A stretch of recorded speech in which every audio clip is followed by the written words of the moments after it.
বাদশাহ আলমগীর রহমতুল্লাহ আলাই কোনো কৃষককে বলছিলেন, সফরের মাধ্যমে দেখা হয়েছিল, কৃষকের বাড়িতে একটু আপ্যায়ন হয়েছিল তার বিপদের কারণে, তো বলছে দিল্লিতে আইসো প্রয়োজন হলে।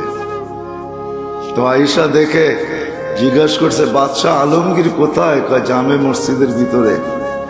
তো যায় দেখে সেজদায় পড়ে আল্লাহর কাছে কাঁদতেছে আর চাইতেছে।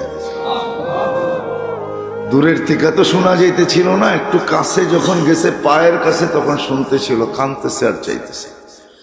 একটা মানুষ আসছে আবার চলে যায়, বাদশাহ সেজদের থেকে উঠে ডাকছে, আয় কেন আসছিলে?